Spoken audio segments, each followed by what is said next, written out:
오늘은 택시 사기에 대한 이야기를 해보겠습니다.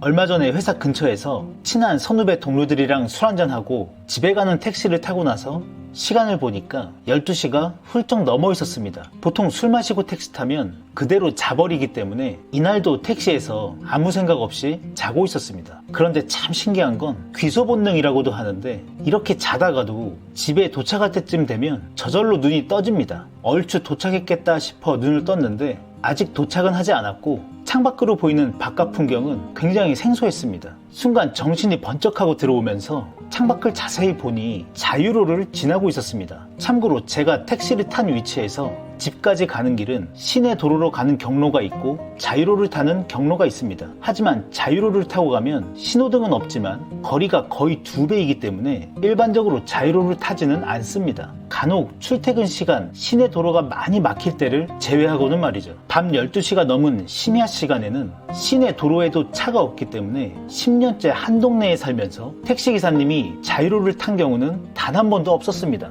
그런데 이 기사님은 자유로로 간 것이죠. 집 앞에 도착을 했고 택시 요금은 25,000원이 나왔습니다. 그동안 숱하게 심야 할증 택시를 타면서도 15,000원을 넘겨본 적이 없는데 말이죠.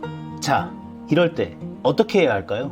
저는 기사님께 이야기했습니다. 왜 자유로를 타고 오신 거죠? 그러자 기사님께서 빠른 길로 가려고 했죠 라는 겁니다. 참고로 이 길은 지난 10년 동안 저의 출퇴근길이었기 때문에 심야 시간에는 자유로를 타는 게 결코 더 빠르지 않다는 걸 누구보다도 잘 알고 있었습니다. 저는 15,000원을 기사님께 건네면서 지금까지 이 거리를 15,000원을 넘긴 적이 없었어요. 이것만 받으시던지 아니면 이 길로 곧장 파출소로 가주시죠 라고 하니까 기사님은 노발 대발 그게 말이 되는 소리냐 아니냐 하지만 제가 워낙 강하게 나오니까 그대로 15,000원만 받고 가셨습니다. 자, 여기서 만약에 다음 3가지 상황을 가정해보면 어떨까요? 첫 번째, 내가 택시를 타고 간 길이 자주 다니던 길이 아니었고, 두 번째, 그렇기 때문에 택시 요금에 대한 감이 전혀 없는 상태이면서, 세 번째, 택시 타고 잠이 들어서 어떤 경로로 왔는지도 확인이 안 되는 경우, 이때는 영락없이 택시 사기를 당할 수 있는 겁니다. 만약에 내가 탄 택시의 이동 경로를 어딘가에 기록해둘 수 있다면, 빠른 길을 놔두고 먼 길로 돌아온 증거가 내 손안에 있다면 목적지에 도착했을 때 얼토당토하는 택시요금 사기를 어쩌면 피해갈 수도 있겠죠. 우리가 흔히들 사용하는 내비게이션은 내가 가야 할 길을 알려주는 기능을 하는데, 그럼 반대로 내가 지나온 길을 기록해주는 어플은 없을까? 안녕하세요, 어플리뷰입니다. 이번 영상에서는 내가 지나온 경로를 기록하고 저장해주는 어플을 소개해드리겠습니다. 구글 플레이스토어에서 내 노선이라고 검색해주세요. 그러면 파란색 위치 표시 아이콘에 내 노선이라고 하는 어플이 있습니다. 이 어플을 설치하고 실행해주세요. 어플을 실행하면 기본적으로 내 현재 위치를 잡게 됩니다.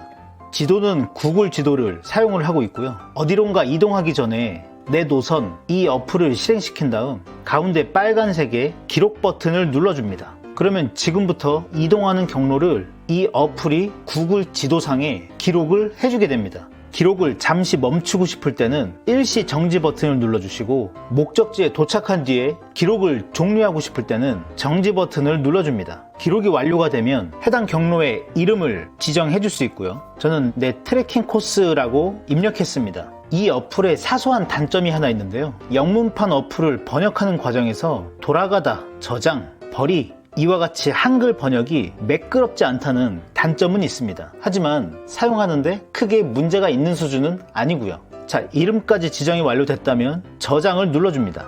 이렇게 저장한 경로들은 아래쪽에 경로 및 마커라고 하는 메뉴로 들어가 주시면 지금까지 내가 저장한 경로들의 목록을 이곳에서 확인할 수 있습니다. 자, 여기까지만 보면 이러한 조깅 어플이나 트래킹 어플, 등산 어플들, 이런 어플들도 내가 지나온 경로를 기록은 해줍니다. 하지만 오늘 소개해드리는 내 노선 이 어플은 단순히 경로만 저장해 주는 게 아니라 이렇게 저장한 경로들을 지도에 오버랩 시켜서 각각의 경로를 겹쳐서 보이게 할 수 있습니다. 이게 어떤 말이냐면 제가 테스트 목적으로 출근길이라는 경로를 하나 만들어 줬습니다.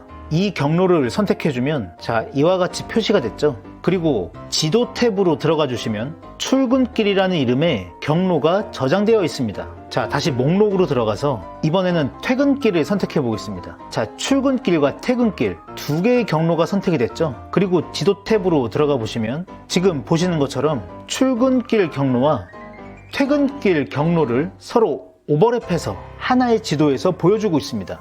자, 이 기능은 어떤 식으로 활용해 볼 수 있을까요? 예를 들면 집 근처에 조깅 코스를 정하고 싶을 때 몇 가지 코스로 이동을 한 다음에 그 이동 경로를 저장해주고 이곳 경로 및 마커 탭으로 들어가주면 해당 경로의 총 거리가 나옵니다. 이렇게 각 코스별로 거리를 체크하면서 나에게 맞는 조깅 코스를 만들어 볼 수도 있겠죠. 다음 두 번째로 앞서 인트로에서 보여드린 것처럼 자주 가는 경로를 먼저 설정을 해주고 늦은 밤 귀갓길에 택시를 타면서 이와 같이 경로를 저장해주게 되면 내가 평상시에 다녔던 길과 택시를 타고 이동한 경로를 하나의 지도상에서 비교해서 확인해 볼 수도 있습니다. 그 외에도 우연히 알게 된 지름길, 학교 셔틀버스 노선, 강아지 산책시키기 좋은 길, 이런 식으로 각각의 목적에 맞게 이동 경로들을 저장해 줄 수 있습니다. 그리고 이렇게 저장한 경로를 누군가에게 공유해주고 싶다 라고 할 경우에는 위쪽에 메뉴 버튼을 눌러주시고 공유하고자 하는 경로에 점 3개 메뉴 이곳을 눌러주시면 공유 항목이 있습니다. 공유로 들어가서 웹페이지 다른 앱과 공유 이 항목을 선택해 주세요. 그리고 공유 버튼을 눌러주시면 이와 같이 어플을 선택할 수 있고 공유하고자 하는 어플을 선택해서 다른 어플 혹은 카카오톡, 문자 메시지, 기타 다양한 방법으로 공유할 수 있습니다. 공유를 받은 사람은 해당 항목을 터치만 해주면 웹페이지로 연결이 되면서 내가 공유해준 경로를 확인할 수 있습니다. 위쪽에 점 3개 설정으로 들어가 보시면 몇 가지 추가로 설정할 수 있는 옵션들이 있는데요. 이 옵션들은 크게 변경하지 않으셔도 됩니다. 필요한 분들만 참고해 주시면 되겠습니다. 네, 오늘의 어플 소개 영상은 여기까지였고요. 이 어플은 저처럼 택시를 자주 타고 다니는 직장인들, 그리고 다양한 곳으로 이동이 많은 학생분들, 택시 타기를 두려워하는 여성분들까지 다양하고 많은 분들께 꼭 필요한 어플이라고 생각하기 때문에 이 어플이 유용하다라고 생각하시는 분들은 주변 지인분들께 이 영상을 공유해 주시면 좋을 것 같습니다. 추가로 여성분들께서는 이렇게 경로 저장을 했더라도 나중에 택시 기사님과 1대1로 CCBB를 따지기가 쉽지는 않죠. 그렇기 때문에 사전에 예방하는 게 좋은데요. 그 방법은 바로 택시를 타고 내비 어플을 실행한 다음 집으로의 안내를 설정하고 소리를 살짝 키웁니다. 이렇게 하면 기사님께서 내가 이동하는 경로에 대해서 관심을 가지고 있다는 걸 알기 때문에 먼 길로 돌아가는 걸 사전에 예방할 수도 있습니다. 오늘 영상 여기까지였고요. 어플리뷰 채널 구독과 좋아요 잘 아시죠? 지금까지 어플리뷰였습니다.